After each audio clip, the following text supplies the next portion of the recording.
자, 이번에는 그 회로도에서 많이 쓰이는 어떤 신호 분리의 기법 중에 하나인 영홈 혹은 비드를 통해서 그 원포인트 그라운드 처리하는 방법에 대해서 설명을 할게요.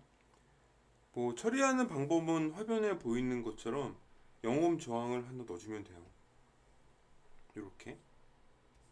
자, 그럼 이게 이제 물리적으로 무슨 의미가 있는지 우리가 해석을 해야 됩니다. ORCAD에서는 대표적으로 그라운드 신호에 대해서 이게 똑같은 그라운드로 연결되어 있지만 우리가 노이즈를 경감시킨다든가 영역을 분리하기 위해서 이렇게 원포인트로 붙이는 회로적인 기법을 많이 씁니다. 이런 식으로 이렇게 여기를 원포인트 GND 지점이라고 해요. 자, 이렇게 표현을 많이 하는데 ORCAD는 이거를 두 가지 방법으로 표현할 수 있어요. 두 가지 방법. 1번, 2번. 1번은 뭐냐면 넷 네임. 네임은 동일하게 하고 심볼을 다르게 사용하는 방법이에요. 저는 이 방법도 아주 좋아요. 그러니까 예를 들면 이런 겁니다. 예를 들면 1번 방법 뭐냐면 내 이름은 둘 다 GND. 이게 1번 방법이에요. 이름은 동일한데 심볼이 다른 경우. 사람한테는 헷갈리는 방법이겠지만 ORCAD는 기본적으로 회로를 관리하는 아주 중요한 데이터 중에 첫 번째가 넷네임이거든요. 그래서 이름이 같으면, 그러니까 넷네임이 같으면 동일한 신호라고 인식해요. 모양이 다른데 동일하게 인식합니까? 예, 모양은 신경 안 써요. 모양은 사용자 편의를 위한 것 뿐이지, ORCAD는 그 넷네임으로만 그 연결성을 판단합니다. 그래서 굉장히 많이 쓰는 방법이고요. 두 번째가 오늘 나온 건데, 넷네임을 분리하고, 넷네임을 다르게, 그리고 우리가 보통 영홈 저항이나 비드를 이용해서 영역을 분리하는 방법. 요게 이 방법입니다. 보시면 이름이 다르죠? 이렇게는 같지만 얘랑은 달라요. 이 다른 두 영역을 영홈 저항을 이용해서 연결을 한 거죠. 자, 이렇게 되면은 ORCAD는 완전히 서로 다른 두 개의 영역이 있다고 판단하게 됩니다. 그리고 영홈 저항으로 붙어 있기 때문에 설계자는 알 수가 있죠. 얘네가 두 개가 정기적으로 연결되어 있다는 거를. 그래서 이렇게 두 가지를 표현해요. 자, 그러면 여기서 영홈의 역할은 뭐냐? 영홈을 왜 써야 되느냐? 굳이 이유라고 한다면 우선 ORCAD는요, 그 이중 네임을 허용하지 않아요. 지금 최신 버전은 어떤지 모르겠지만, 즉 뭐냐면 서로 다른 이름이 한 네트에 연결되는 것 자체를 에러라고 인식합니다.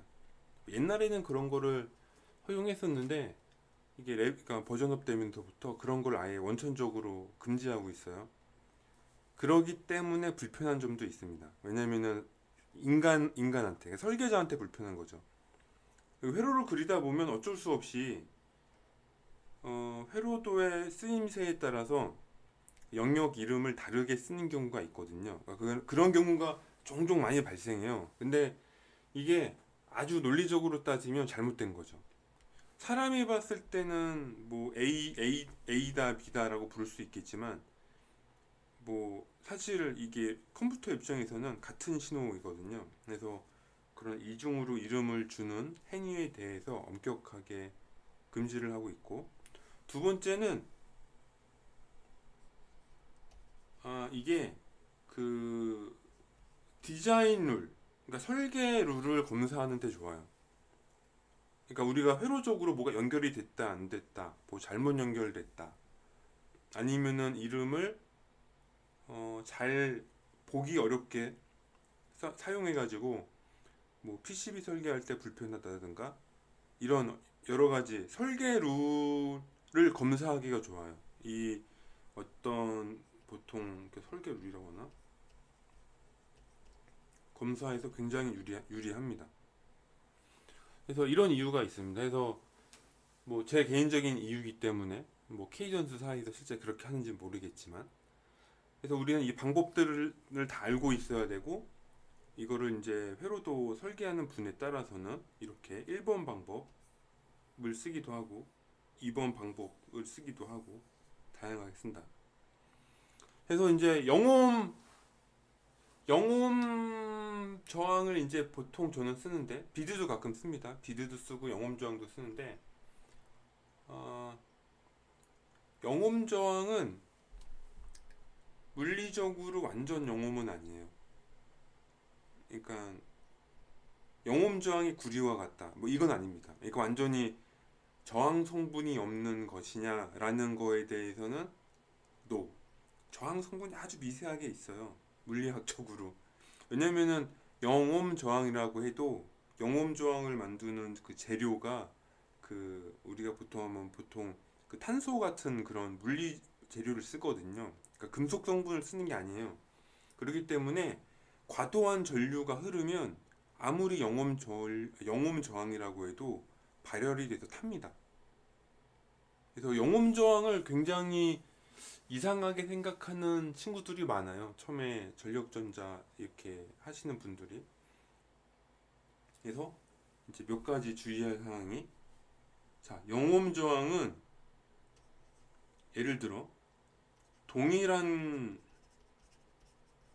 크기의 어떤 구리다 라고 하면은 이거랑 같지 않습니다. 그러니까 뭐 이렇게 완전히 저항 성분이 굉장히 작은 금속이랑은 완전히 틀려요. 분명히 우리가 탄소 계열의 재료를 사용하고 있습니다. 보통 일반적으로 탄소나 아니면은 금속 피막이라고 해도 아주 저항 성분이 작은 금속을 쓰거든요. 뭐 금속 재료를 쓰기도 하지만 이런 재료에서 오는 저항값이 굉장히 작다라는 거지 없다는 게 아니에요. 따라서 뭐냐? 전류가 많이 흐르거나 전압이 많이 인가되면 이 부품이 소손이 됩니다. 그래서 그런 개념을 약간 알고 있는 게 좀 좋아요. 그래서 회로도에 보면은 영홈인데 뭐 R3216이다, 영홈인데 R2012다, 뭐 영홈인데 R643이다, 이렇게 크기가 다양한 경우가 있는데, 대체적으로 일반적인 신호, 뭐 아날로그 신호나 디지털 신호, 뭐 굳이 모든 거에 적용되기는 어렵겠지만 한 5V 이하, 0에서 5V 사이에서는요 1608이나 2012면 거의 무난하게 씁니다. 거의. 0에서 12V는요 2012나 3216 정도, 0에서 24V도 2012, 3216, 간혹 643이 써요. 간혹이라는 거는 어디를 얘기하냐면, 예를 들어 뭐 전류가 좀 많이 흐르는, 뭐 예를 들어 뭐 모터 드라이브라든가 뭐 스태핑 모터라든가 아니면 뭐 파워 앰프라든가 이렇게 전류가 많이 흐르는 패턴이 있어요. 그런 경우는 아무리 영홈이 저항이 작다 하더라도, 작은 값이라고 하더라도 말씀드린 대로 전류가 과도하게 흐르면 저항이 발열돼서 탑니다. 그래서 영홈 저항도 그 사용되는 그 전류 패턴, 그 전기적 신호 흐르는 패턴의 특성에 맞춰서 크기를 조절을 해줘야 돼요. 그래서 이제 이런 회로 설계하면 설계 이제 위에 팀장이나 아니면은 뭐 연구실이랑 선배가 되겠죠. 아니면은 그 교수님들 이렇게 어떤 회로 설계를 요구하실 때 그 사용되는 이런 그러니까 영역을 분리하는 공간이 어떤 특성을 가지고 있는지 설계자가 알아야 됩니다. 알아야 되고 너무 이런 거를 무분별하게 남발하면 안 돼요. 무분별하게. 그래서 어떤 회로에 막 영음이 막 1608도 있고 2012도 있고 뭐 643도 있으면 그거를 이제 설계를 하시는 분이 영역에 따라서 그걸 좀 통합 관리해 줄 필요가 있습니다. 뭐 1608로 통일한다든가 2012로 통일한다든가 뭐 이런 식으로 통합 관리를 해줘야 된다라는 점을 유념해 주셨으면 좋겠어요. 네, 감사합니다.